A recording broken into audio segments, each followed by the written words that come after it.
Hello my students. तो जैसा कि आपने पिछले वीडियो में दो ध्रुव और दो ध्रुव आघूर्ण दोनों की परिभाषाओं के बारे में समझा, सूत्रों को सीखा। अब इस वीडियो में हम व्यंजक की व्युत्पत्ति करेंगे। तो बोर्ड एग्जाम में अनुदैर्ध्य अथवा अक्षीय स्थिति दोनों के नाम से आता है क्वेश्चन। दो ध्रुव आघूर्ण के कारण विद्युत क्षेत्र के लिए हमें तीव्रता ज्ञात करनी है, उसके लिए व्यंजक नियुक्त करना है। Electric field due to a dipole in end और एक्सियल पोजीशन, ये हमारा टॉपिक है। तो हम आपको बता दें कि यहाँ पर दो ध्रुव आघूर्ण के पहले हमें दो ध्रुव की बात करनी है। दो ध्रुव आप चित्र में देख सकते हैं। चित्र में हमने दो ध्रुव के रूप में ए से बी तक का हिस्सा लिया है और इसके इसका नाम ए भी दिया है भाषा में हमने, और इसके आवेश माइनस क्यू और प्लस क्यू लिए हैं। बिंदु ए पर माइनस क्यू और बिंदु बी पर प्लस क्यू। अब यहाँ पर दोनों आवेशों का जो बीच का डिस्टेंस है उसे हमने 2a लिया है। इस डेरिवेशन को निगमित करने के लिए बहुत मोस्ट यह है कि आप इसका जो चित्र है, जो फिगर है, इसको ध्यान से समझें, क्योंकि 50% डेरिवेशन चित्र में ही क्लियर हो जाएगा। यानी कि जो डेरिवेशन का जो निगमन है वो चित्र पर बड़ा डिपेंड कर रहा है।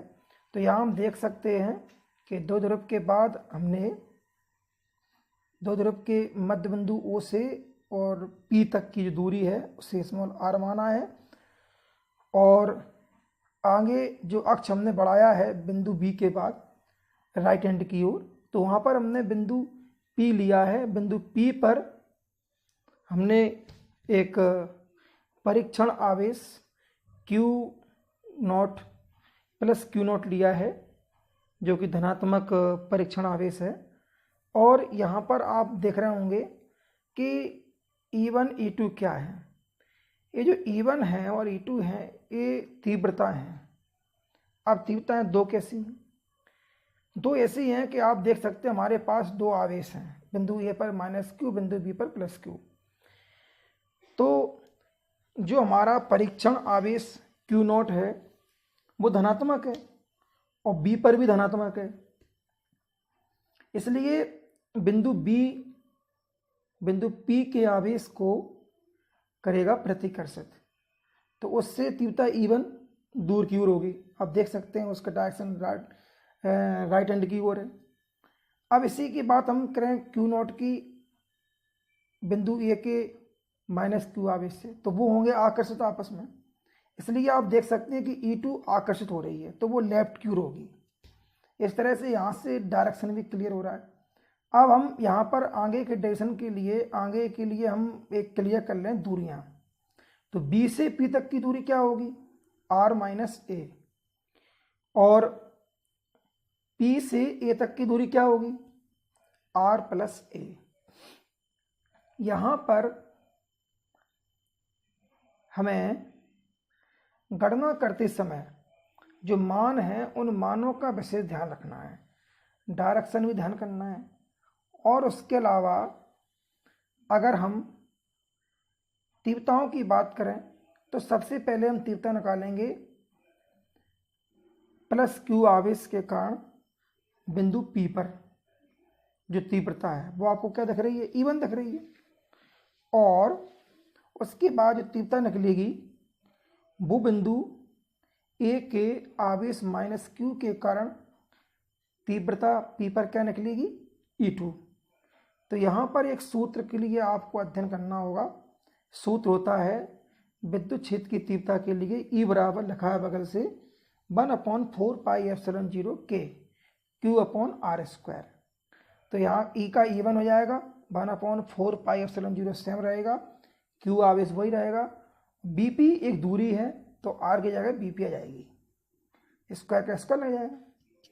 अब ऊपर हम आपको बता चुके हैं कि BP का मान क्या होगा, यानी कि B से P तक की दूरी क्या होगी?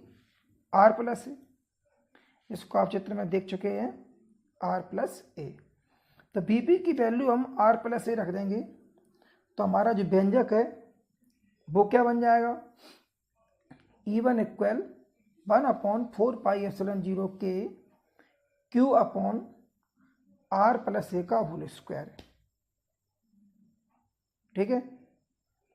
अब इसके बाद अगर हम अगली दूरी की बात करें, सॉरी ये बीपी आर प्लस ए नहीं होगी, आर माइनस ए होगी, क्योंकि इसको आप चित्र में दोबारा देख सकते हैं, इसका डायरेक्शन बी से पी की ओर है, दिशा भी क्लियर की गई है और बगल से हमने रखा भी है बीपी इक्वल आर माइनस ए।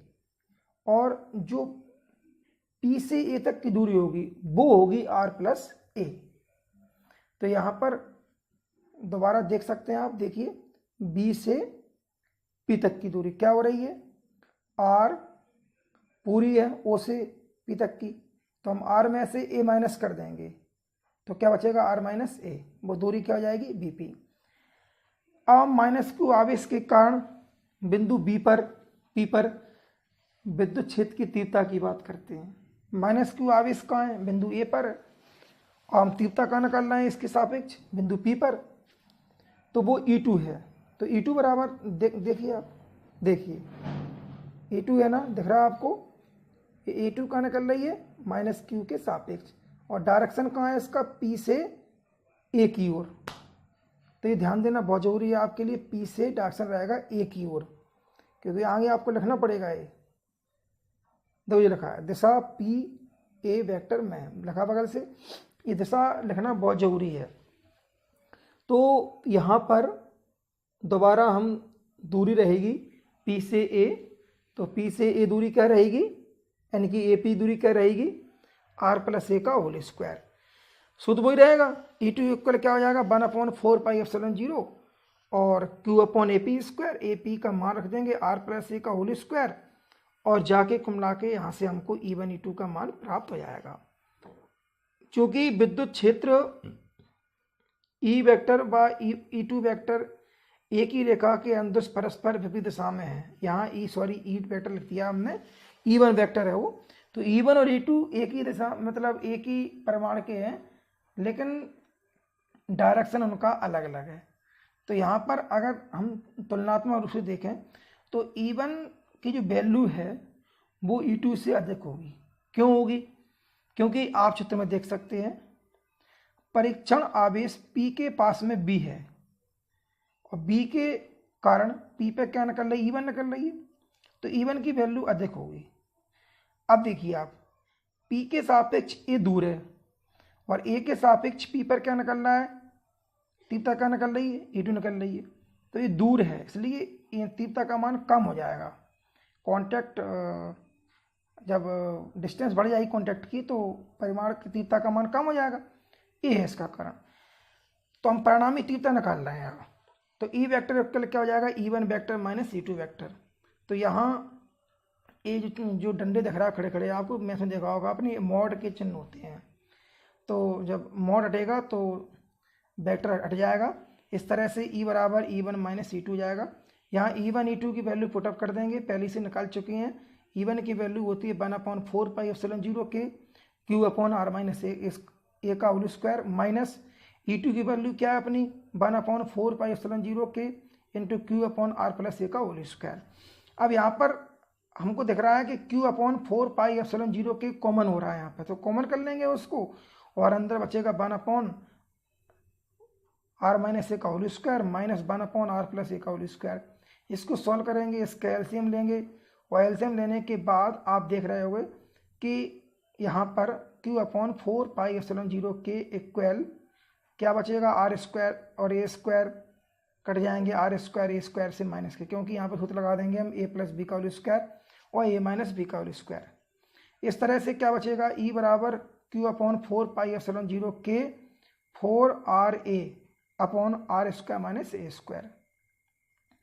यहाँ पर हम क्या करेंगे, जो 4 है ना उसको दो हिस्सों बांट दोगे, 2 और 2, तो 2 का गुणा कर देंगे Q में और A में, तो बन जाएगा 2QA, और एक बन जाएगा 2R। तो 2QA अलग क्यों कर लिया, क्योंकि 2QA क्या होता है, द्विध्रुव आघूर्ण P होता है, तो P बराबर क्या हो जाएगा, Q इंटू 2A। इस तरह से 2Q की वैल्यू हमारी P बन जाएगी, और 2R में गुणा करेंगे तो क्या बन जाएगा, 2PR upon R square minus A square, बाकी का सेम रहेगा। अब यहाँ पर यदि एक शर्त होती है कि यदि बिंदु P की दूरी द्विध्रुव से बहुत अधिक है तो यहाँ R very very greater than A हो जाता है। इस कंडीशन में हम A स्क्वायर को नगण्य मानकर छोड़ सकते हैं, तो A स्क्वायर को छोड़ देंगे, रिमूव मान लेंगे, तो E इक्वल 1/2